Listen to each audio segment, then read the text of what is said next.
Okay, good morning all. It's Saturday morning. I just got off the phone with the dealer to verify that I have a time slot or availability for me to bring the Ryker in to do the re-inspection.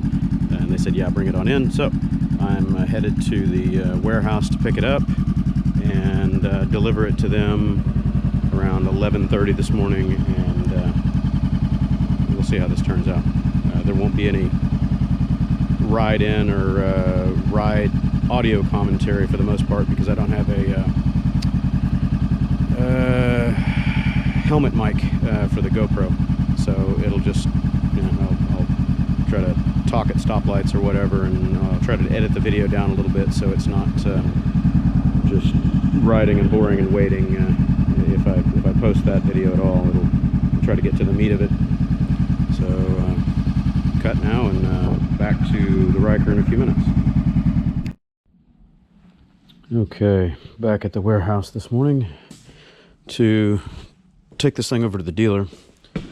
Getting a little later start this morning than I had hoped. Some family duties kept me from getting out at the crack of dawn as I had planned to, but hey, you know, family first.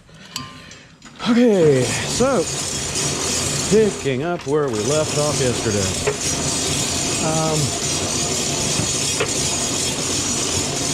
Talked to the dealer again this morning, made sure that they still had time for me, and he said, yeah, bring it on in, but I didn't get that warm fuzzy feeling. I think they're gonna have me just leave it, drop it off, which I can deal with. As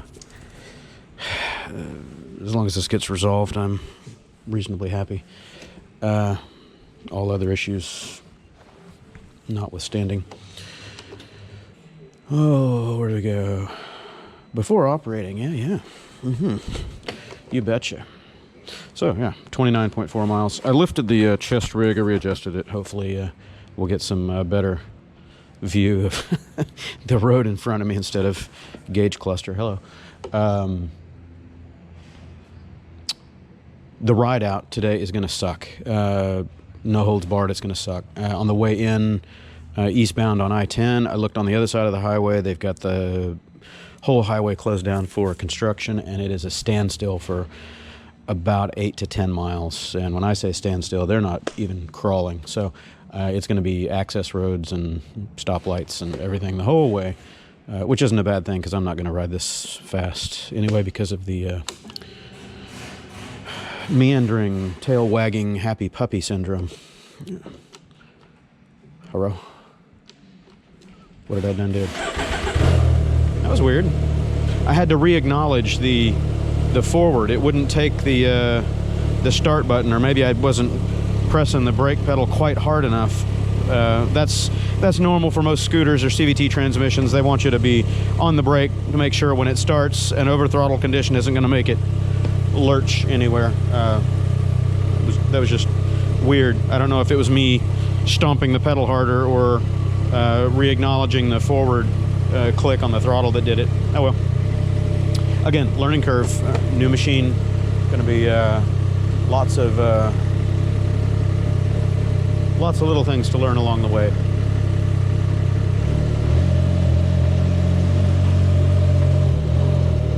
All right, let's pull the other bike in. Let this one warm up.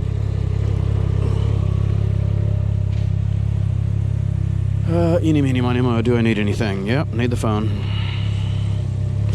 Don't need the other stuff. One of these days I'll do a review on this bike. I love this little machine. Separate subject, I won't pollute the waters here. The bag is what brought me to that idea, though. This bag is phenomenal. SW Motec, quick release bag, powered tank ring. It's the bomb. I love it. Just big enough for all the day-to-day things.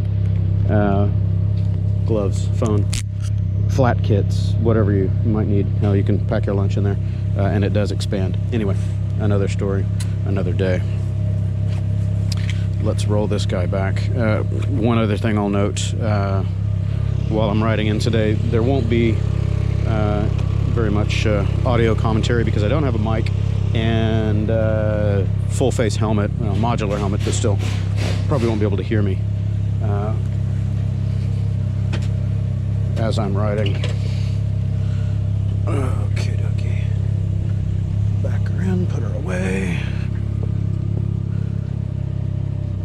I need to get some of these other bikes out on the road. They haven't been ridden in a few weeks. Gotta keep the batteries topped up. Got a Yamaha R1, Silver Wing, many other toys in here that are all sadly going to neglect over this winter. Okay. I do commute for my job. I'm driving all over the city all the time. My average commute is somewhere between, I don't know, 60 and 80 miles a day. I split that up across all my vehicles. So anyway, I'll be right back with you. Okay, we're back, I hope. All right. So, as I was saying, I commute at least a very minimum of maybe 40 miles a day just to go to and fro the house to the office or to the warehouse here. And then any other incidental driving I do for service calls to customers, things like that, just adds it up. My yearly average is somewhere around 65 to 75,000 miles a year of commute and whatnot. More if I take road trips. Okay, off we go. Helmets down, so probably no talking.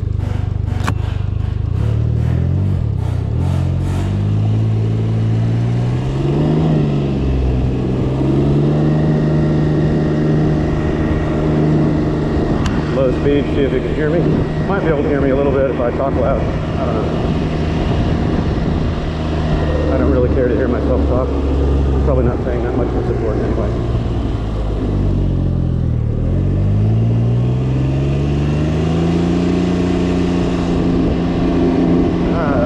Yeah, just darting around.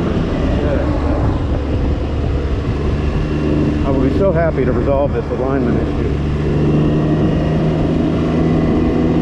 And I do get that I'm sounding negative on everything. That's really not me. I'm just annoyed with this process and this purchase because of the dealer issue and the little niggles surrounding this. But I have no doubt this is going to be a great bike. It has all the potential to just be an absolute blast as a around town commuter with the right accessories, you know, a windscreen and a saddlebag and whatnot. It'll probably be a pretty good little sport tourer as well. I'm sure people are going to do that. I plan to do it. I take road trips all the time. Hello? Writing your memoirs?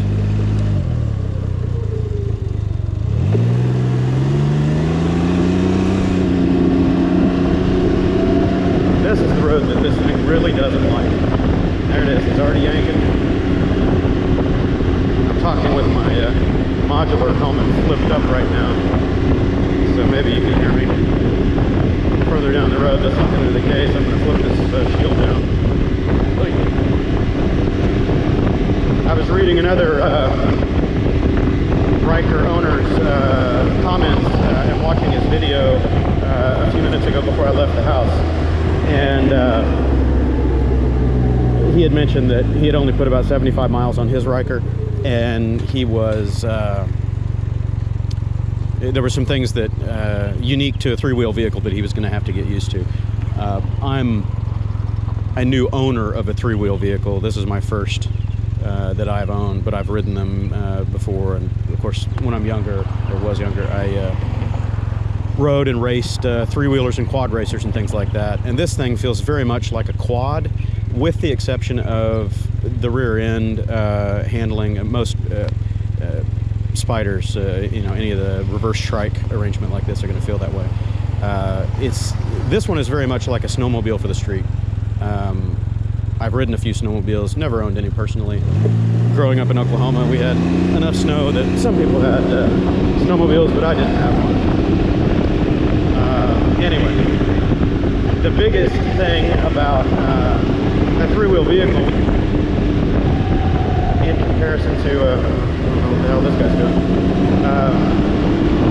in comparison to a motorcycle or even a car with four wheels, is your track prevents you from avoiding a lot of obstacles on the road. You can miss stuff by straddling the front wheels over something, but chances are you're going to be right across the middle of it with your rear tire.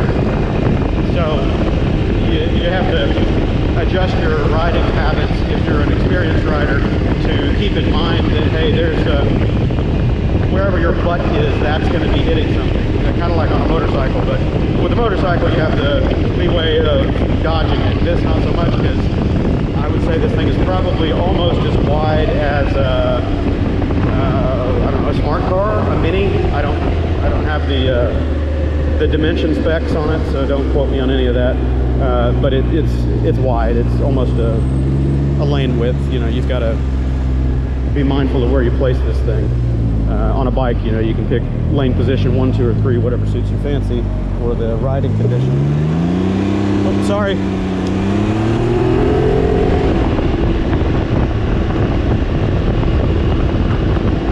They didn't have a walk anyway.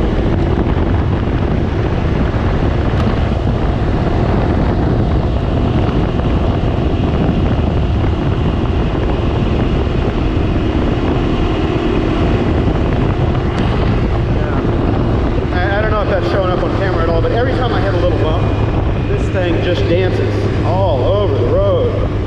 And man, I'll tell you, the first day I brought it home last Friday, not Friday yesterday, but a week ago Friday, on the highway, this thing was an absolute handful. I'm talking white-knuckled terror, WTF, am I gonna make it to my destination kind of a thing. And it was in rush hour traffic on Friday, not the time or place to figure out a new bike, especially one that's tail happy. Anyway, I'm gonna take it up on the highway here and just stay slow and right. I'm gonna have to get off in a minute because the highway is closed a few miles up the road, and the backup starts pretty much right here over the hill. So anyway, I'll pay attention to the light here so somebody doesn't run me over. Anyone that's not a Houstonite or has been in Houston for any length of time to know how traffic works here. Everybody drives fast. Everybody runs 10, 15 miles an hour over the limit everywhere, side street, highway, it doesn't matter. And if you don't get on the throttle right away when the light turns green, you are going to be a hood ornament. It's not a bike-friendly city.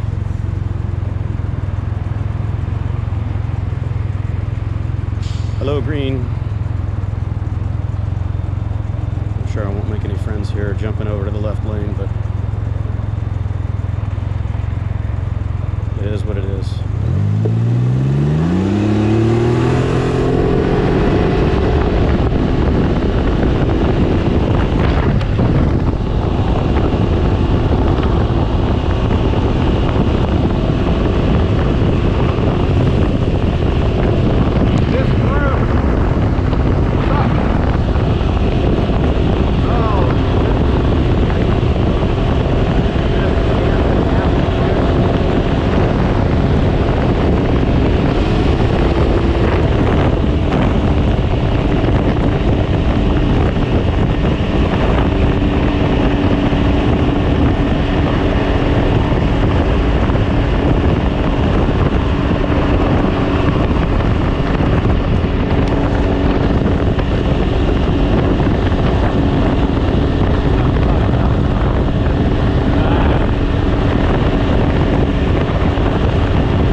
for a front brake lever. So hopefully that showed up in the video. It's just an absolute handful over 50 miles an hour. And the groove pavement just exaggerates it. I know every vehicle hates groove pavement, but man, this thing really tries to get out of shape. Again, I'm sure it's alignment. I don't know what in the alignment. I don't have the expertise on the three-wheel platform to properly diagnose it. But it's certainly not roadworthy in this condition. And I don't say that lightly.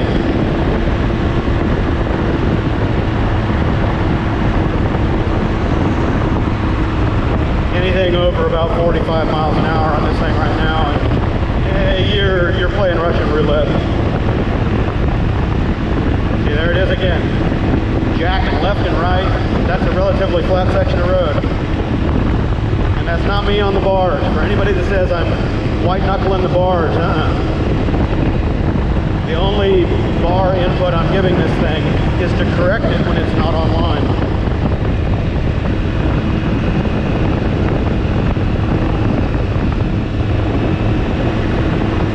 Back there on the highway, I couldn't talk obviously, when I was making this hand motion over bumps, even just normal highway ripples. I'm noticing this left side is setting up an oscillation. It doesn't feel like it's out of balance, out of static balance anyway, but once I hit a few bumps, that left side sets up an oscillation and it just hops, and I can't tell if it's the wheel or the fender. It's got to be a little of both. My first ride when I was taking it to the warehouse, it did that to me twice in traffic at 60 miles an hour, and I'm in the left lane, and I about ate the stupid white pickets along the highway a couple times before I could correct it and get it pulled back away from the left side of the lane. I think I sucked up 2 or 3 inches of the seat foam in my sphincter.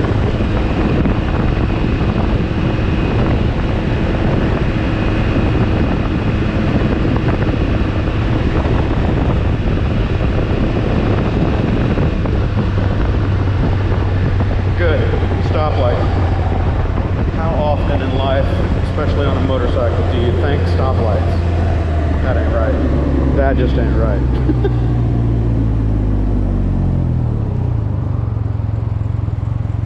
Riding anything should be a pleasure, not a chore. Oh man. Again, I know I'm coming off negative. I don't mean that to be the case, but I made a comment to somebody else in another video, another area, one of the forums, I can't remember where. I'm a realist. I'm a pragmatist and a realist. I'm not politically correct. If something walks like a duck, quacks like a duck, craps like a duck, I'm gonna call it a duck. Hey, you know, if this thing is messing up, I'm gonna call it out. I'm not brand loyal just because it is what it is. It's my new toy. I paid for it cash. I'm entitled to my opinion, you know, whatever. Again, I know this thing has got great potential. It's not there yet.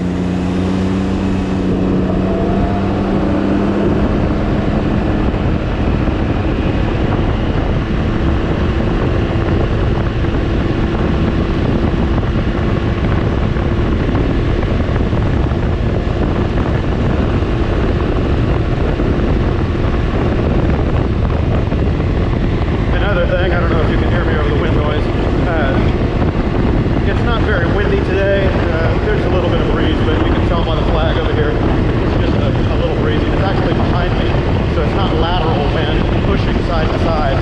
That's not really influencing the steering or tracking on this thing. Yeah, there's a good view of the standstill on the highway. Oh, and it gets worse.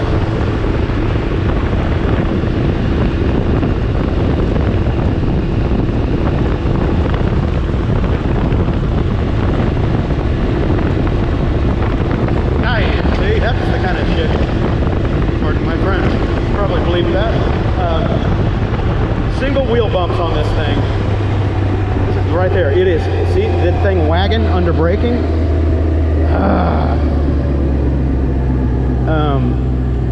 Single wheel bumps really affect the trajectory, and I'm sure that's part of the alignment issue, or partly because of the alignment issue. But single wheel bumps, just on one side or the other, it's yanking that direction. As far as the suspension reaction, I can probably up the spring preload a little bit. I do plan on putting the heavier BRP sway bar on this guy. It doesn't have a lot of body roll, but I don't know if you can see that. It does have some body roll. It needs some, obviously, but I'll probably put that thicker bar on here. That will aid in the single wheel lift under heavy bumps, effectively kind of increasing the spring rate of the shocks, and that'll maybe quell some of that. But as it is right now, any single wheel event is kind of upsetting the balance of the bike. That goes back to what I was saying before I got on the highway earlier, the difference between a three-wheel vehicle and a four-wheel vehicle or a motorcycle. With the rear tire being right under your butt, you got 3 tracks to be concerned about for obstacles on the road, manhole covers, potholes, whatever it might be. So your choices are obviously a lot more limited on getting around those things and not veering off into the other lane or getting door tattoos from somebody. So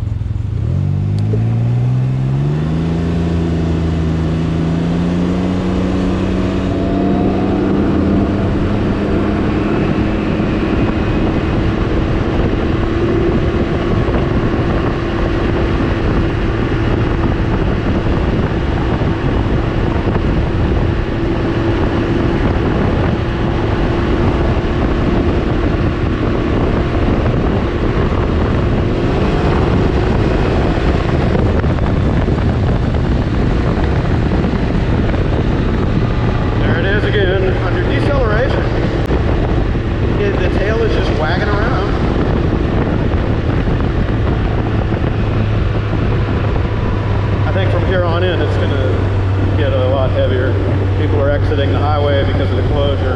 Don't you do it.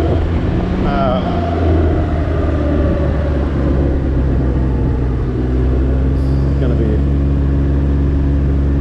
parked access roads, parked highway, everything for the next several miles. Now, that guy about tattooed me. Houston drivers are really aggressive. I guess one of these days maybe I should do a vlog or a commuting in Houston video. I guess it would apply to not just Houston, but any major city. Heavy traffic scenario. We do have pretty good lanes here. Road markings are pretty good. Pavement quality is pretty good for the most part. There's just a lot of traffic. The distances are really broad. Everybody's got long ways to go. They're in a hurry to get there. They're not happy. They love to cut you off. Nobody really wants to drive. They just want to be in front.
to knock on plastic. Never been down on the street.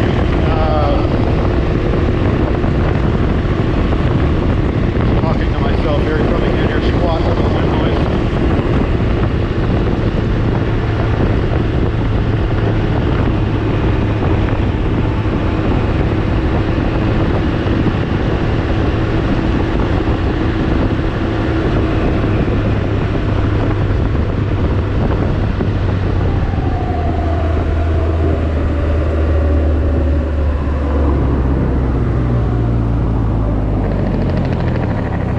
What I was saying,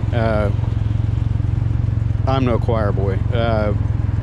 I do drive fast, ride fast, not excessively so, and definitely not recklessly. I've never had an accident on a street bike. I haven't even had an accident or a ticket in a car or any vehicle in 25 years.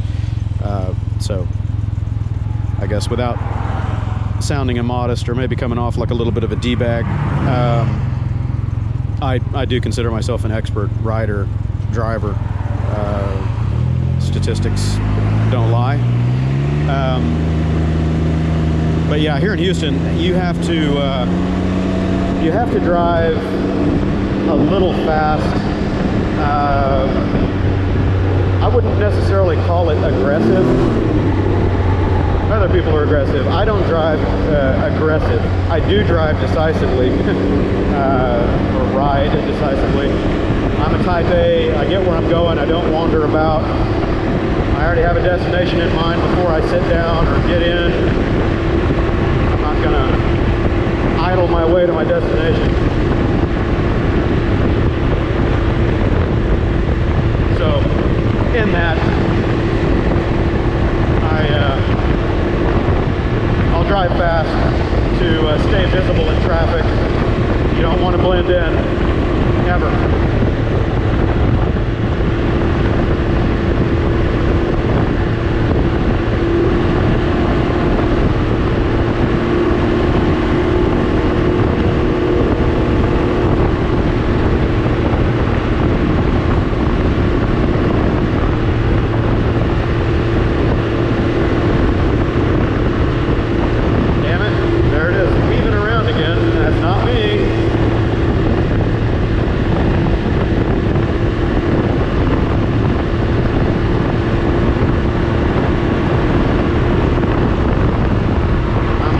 A touch on these bars as I can just to keep it rolling forward. And of course there's no throttle lock on this guy, so can't really go hands off.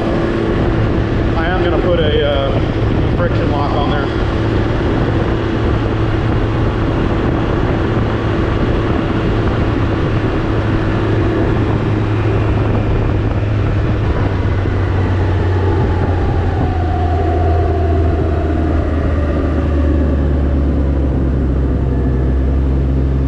Another light. I wouldn't say I'm necessarily white knuckling it today.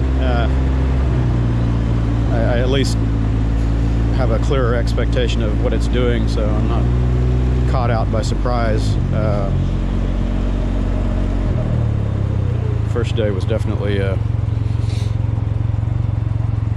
what did I just get myself into kind of a thought.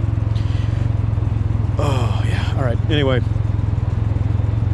Yeah. Driving. Big city. Houston. Commuting. Blah, blah. I do 60 to 80 miles a day on average in this blender. Never been down. Don't get any tickets. I don't necessarily drive nice, but I do drive clean and decisively. Unfortunately, here in Texas, we are not allowed to lane split. I'm not sure if I'm for or against it here. The minor hypocrisy in me says, yeah, I want it for me, so I don't have to sit in traffic. But the reality is, here in Texas, everybody is too aggressive and too territorial. If they see you coming around them, even on the shoulder, they'll scoot over and try to whack you. I had one jerk off open his truck door and try to bash me one day.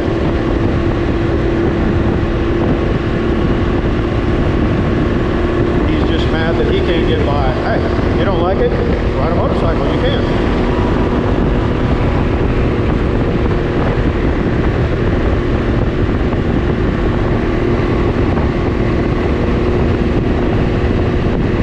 Logically, forcing a motorcycle rider to sit behind all of the traffic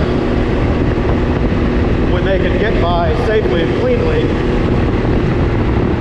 is akin to telling somebody on this sidewalk right here that's walking or on a bicycle that they have to wait behind the traffic because the traffic has stopped.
Okay, trying that again. I guess my battery was low. I hope I didn't lose any. Well then, I hope I didn't lose any footage from coming down off the highway. When I just turned the GoPro back on, it said repairing your file. Huh? Anyway, I just left the dealer. Again, I like these guys. I don't want to smear the dealer. They've always been good to me, with the exception of this deal up to now. And anyway, they were very apologetic, very amenable to going back through this thing, especially after I presented the evidence to him, saying, look, this was definitely not checked. There's no way. And they agreed. The guy that did the PDI did not check the gearbox.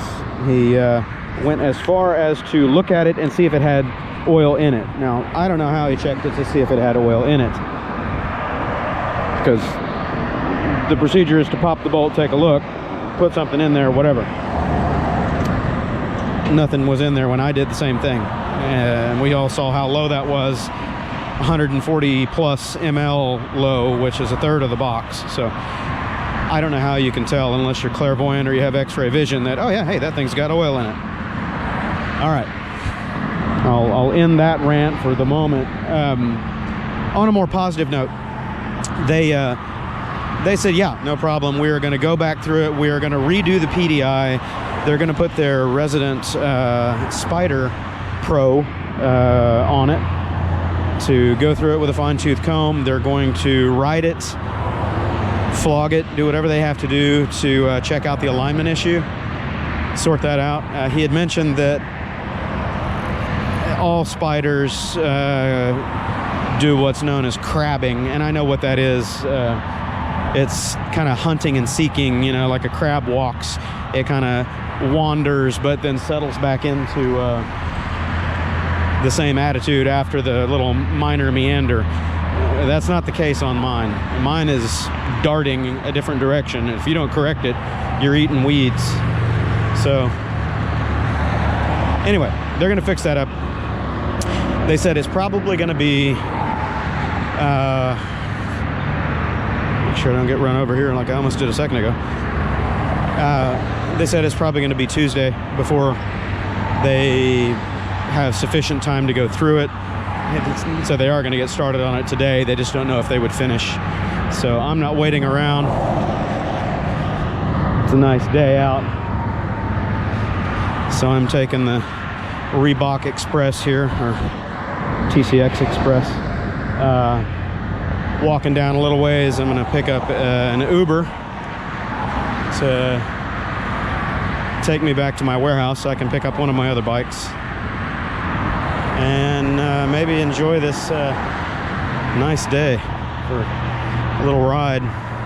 Go outside the town a little bit, hit a couple twisties, I don't know. Something to clear my head and get in a better mood. Anyway, for anybody that stuck along or hung in there this long in the video, thanks.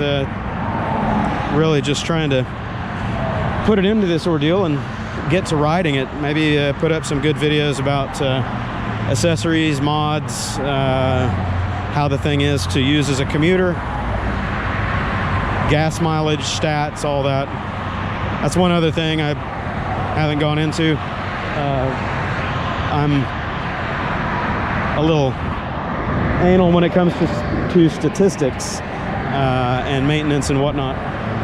I keep detailed mileage history on almost all my machines. I'm gonna get run over here.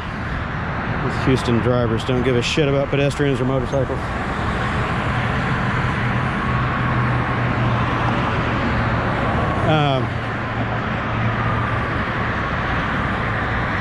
So I've got a Fuely log that I've been keeping for several years. You can find me on Fuely.com, same handle, Quasimotard. And I keep the MPG stats and, you know, minor notes about fuel ups and whatnot there for public view, just to contribute back to the community at large. Hey, got a slingshot there. Anyway, good afternoon all. Hopefully next video will be happy, fun riding, getting out, enjoying the Ryker.